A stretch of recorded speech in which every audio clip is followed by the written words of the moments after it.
স্থানীয় সংবাদ। আসসালামু আলাইকুম। বাংলাদেশ বেতার রাজশাহী স্থানীয় সংবাদ পড়ছি মাহমুদ শওকত।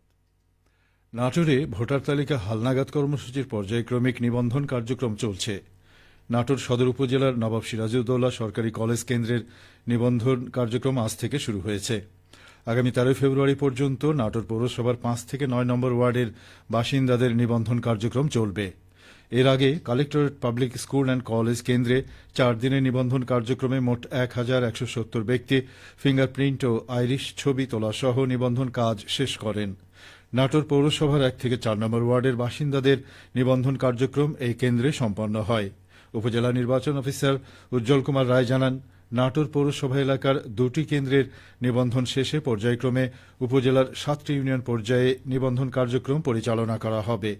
উপজেলার নিবন্ধন কার্যক্রম শেষ হবে আগামী 6 মার্চ।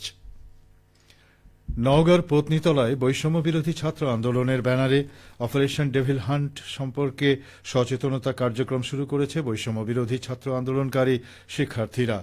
আজ দুপুরে নজিপুর বাস স্ট্যান্ড গোল চত্বর থেকে তারা এই কার্যক্রম শুরু করে। এতে নেতৃত্ব দেন বৈষম্য বিরোধী ছাত্র আন্দোলনের সমন্বয়ক জান্নাত সরকার। কর্মসূচিতে শিক্ষার্থীরা সাধারণ জনগণের মাঝে জনসচেতনতার লক্ষ্যে র্যালি ও মাস্ক বিতরণ করেন। এ সময় বৈষম্য বিরোধী শিক্ষার্থীরা বলেন, দেশব্যাপী অপারেশন ডেভিল হান্ট শুরু করেছে যৌথ বাহিনী। এলাকায় কোনো ভয় ভীতি, চাঁদাবাজি বা অন্যায়ের ঘটনা ঘটলে জনসাধারণকে প্রশাসনের নিকট অবগত করার পরামর্শ দেওয়া হচ্ছে। প্রশাসনকে তথ্য দিয়ে সহযোগিতার হাত বাড়িয়ে দেওয়ার জন্য অনুরোধ জানান শিক্ষার্থীরা। কর্মসূচিতে মুক্তারুল ইসলাম হৃদয়, জোবায়ের আহমেদ, মুরাদ হোসেন ও অন্যান্য শিক্ষার্থী উপস্থিত ছিলেন। আগামী 21 ফেব্রুয়ারি মহান শহীদ দিবস ও আন্তর্জাতিক মাতৃভাষা দিবস উদযাপন উপলক্ষে পাবনা জেলা প্রশাসনের এক প্রস্তুতি সভা অনুষ্ঠিত হয়েছে। আজ দুপুরে পাবনা জেলা প্রশাসকের সম্মেলন কক্ষে সভা অনুষ্ঠিত হয়। পাবনা জেলা প্রশাসক মোহাম্মদ মফিজুল ইসলামের সভাপতিত্বে সভায় অতিরিক্ত জেলা প্রশাসক জাহাঙ্গীর আলম দিবসটি উদযাপন উপলক্ষে করণীয় তুলে ধরেন। এ সময় জেলা প্রশাসক মোহাম্মদ মফিজুল ইসলাম বলেন, দিবসটি পালনের জন্য সকল সরকারি, আধা সরকারি ও শিক্ষা প্রতিষ্ঠান সহ সকল প্রতিষ্ঠানকে যথাযথ কর্মসূচি গ্রহণ করতে হবে। এবারের কর্মসূচিতে 52-র পাশাপাশি 24-এর ঘটনার প্রতিফলন থাকতে হবে। এছাড়াও শৃঙ্খলা ও জননিরাপত্তা নিশ্চিত করতে আইন শৃঙ্খলা বাহিনীকে নির্দেশ দেন তিনি। এদিকে বগুড়ায় জেলার আইন শৃঙ্খলা কমিটির সভা অনুষ্ঠিত হয়েছে। আজ জেলা প্রশাসকের কার্যালয় সভাকক্ষে আইন শৃঙ্খলা কমিটির এ সভা অনুষ্ঠিত হয়। বগুড়ার জেলা প্রশাসক ও জেলা ম্যাজিস্ট্রেট হোসনা আফরোজার সভাপতিত্বে সভায় বক্তব্য রাখেন জেলার পুলিশ সুপার জেদানুল মুসা সহ বগুড়ার 12 উপজেলার উপজেলা নির্বাহী কর্মকর্তাবৃন্দ। অনুষ্ঠানে বগুড়া জেলা বিএনপি, জামাত সহ বিভিন্ন শ্রেণী পেশার মানুষ উপস্থিত ছিলেন।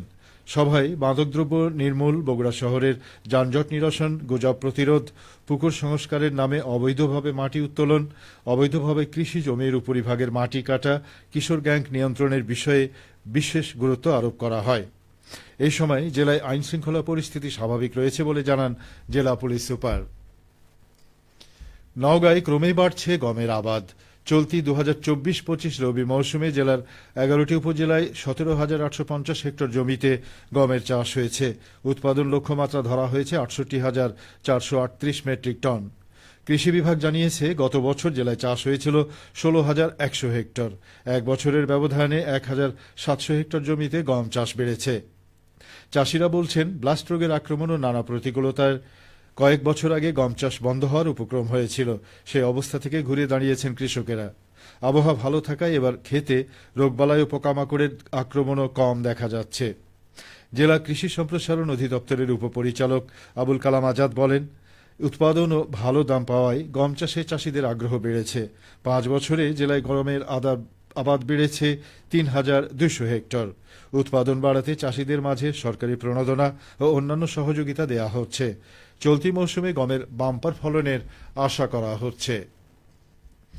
এদিকে সিরাজগঞ্জের শাহজাদপুর উপজেলার কৃষকরা ব্যস্ত সময় কাটাচ্ছেন বোরো ধান রোপণে।